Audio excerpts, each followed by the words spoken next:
They built 28 luxury condos on my land and didn't even bother to ask who owned it.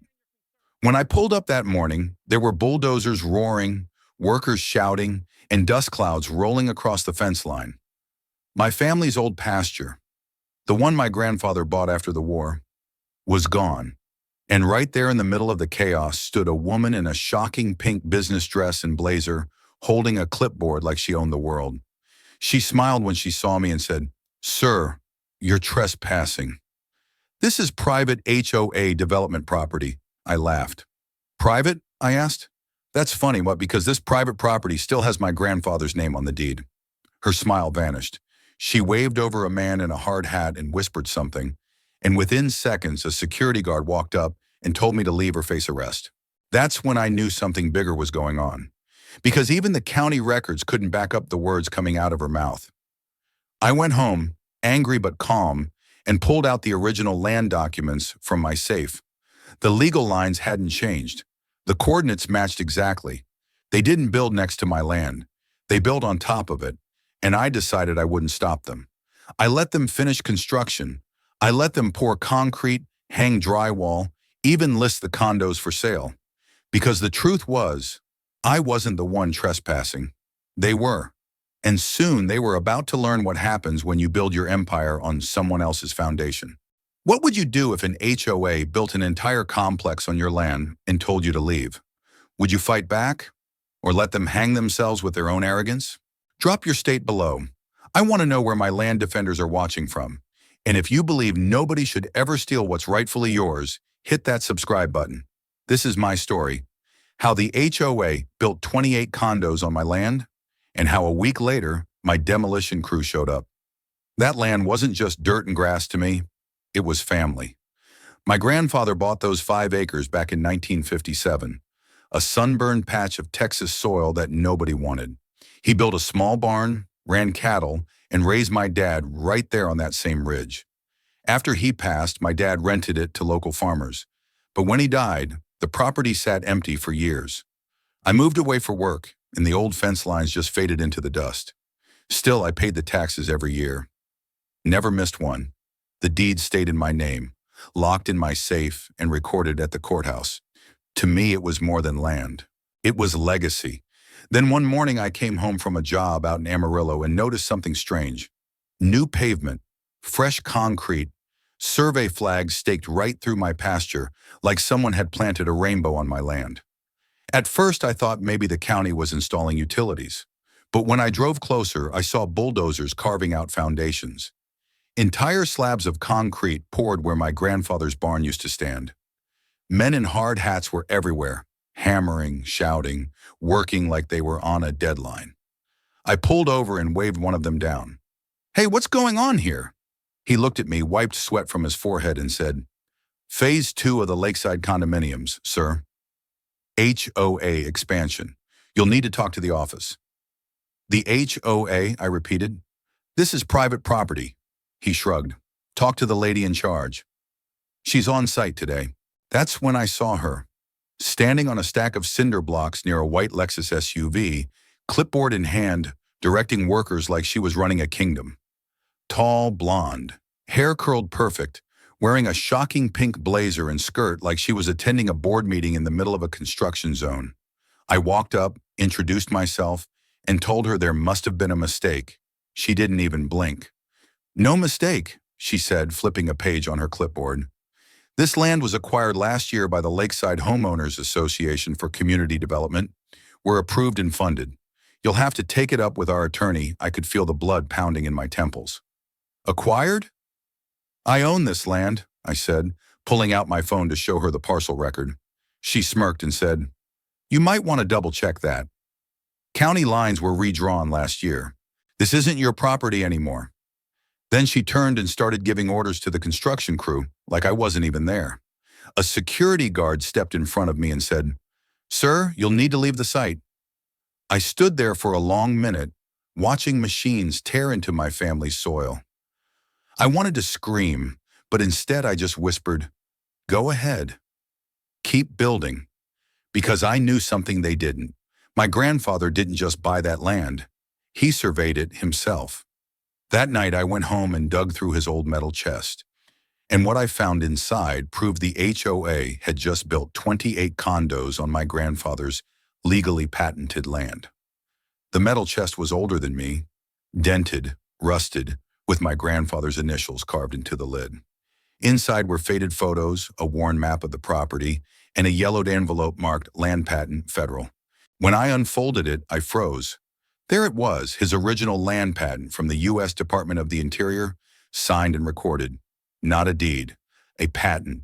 That meant this land was never transferred, subdivided, or redrawn without the original family's consent. And guess what? No one had ever signed it over. The HOA hadn't just overstepped. They'd built their condos on federally patented private property. I scanned everything, made digital copies, and stored them in 3 places. Then I called the county land office. The clerk confirmed it. Sir, your parcel still shows as active under Miller Land Holdings. The HOA's construction permit lists a different boundary entirely. Looks like they're building partially off their approved zone. Partially? I asked. She chuckled. Let's just say about 80% of that phase sits on your land. That's when my anger turned into strategy. The next week, the HOA president, same blonde woman in the shocking pink blazer, showed up at my cabin with 2 lawyers in tow. They parked their luxury SUVs across my gravel driveway like they owned the place. She didn't knock, she announced. Mr. Miller, I'll make this easy. The association is willing to offer you a fair compensation package for what remains of your land. You'll sign a quitclaim, we'll pay you off, and you'll stay out of our development. I looked her dead in the eye and said, Lady, you built 28 condos on my land.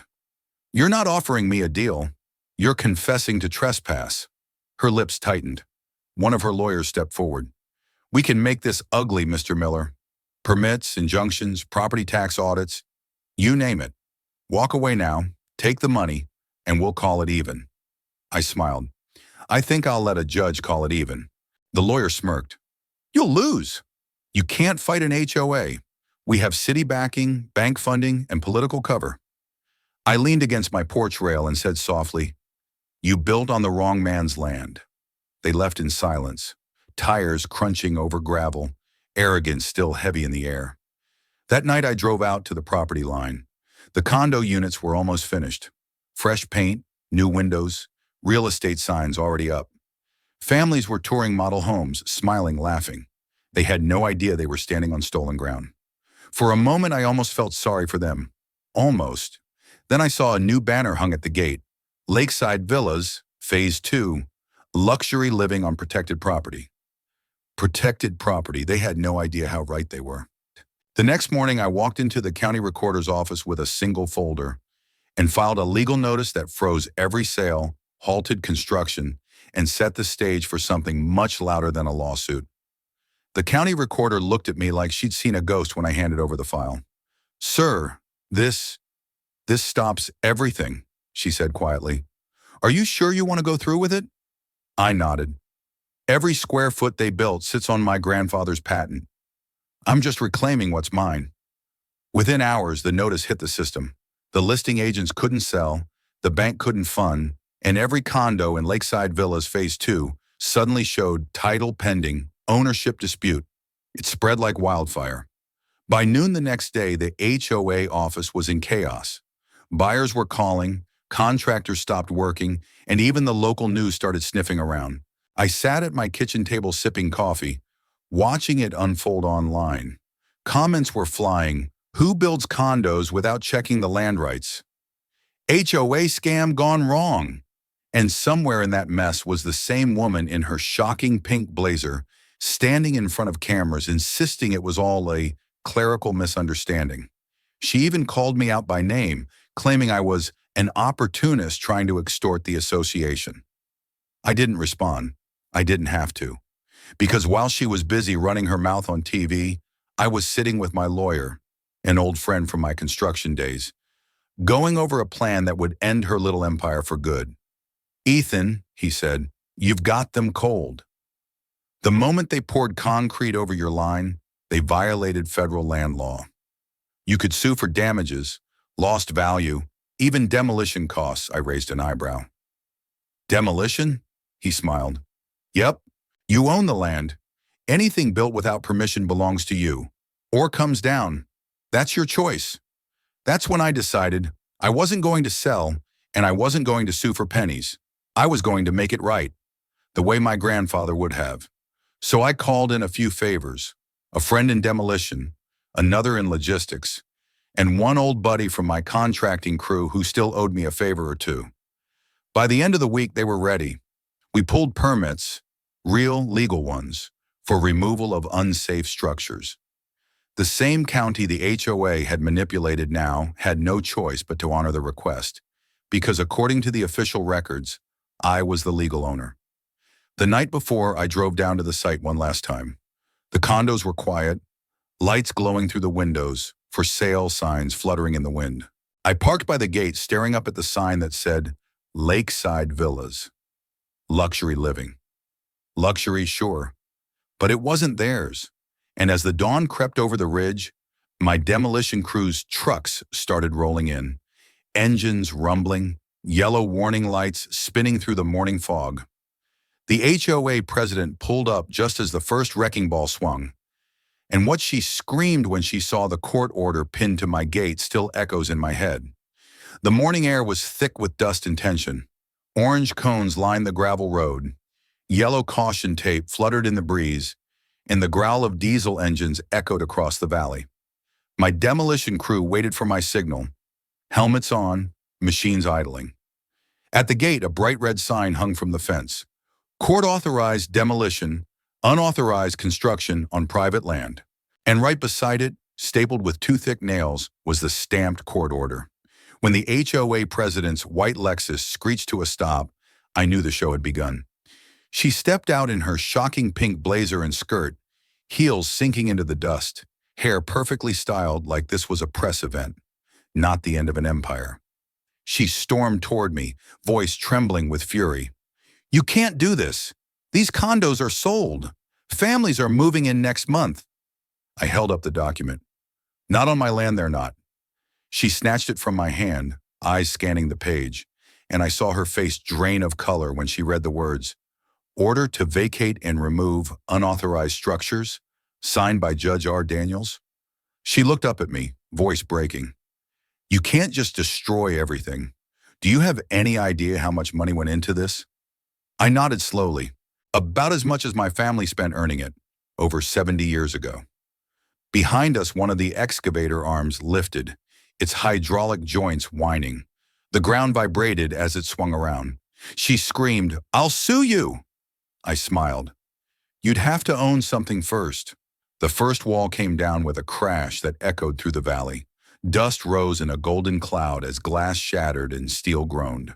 Every bystander fell silent. Even the workers who had built those condos stood watching, open-mouthed, as their luxury development collapsed into rubble. I didn't cheer. I didn't gloat.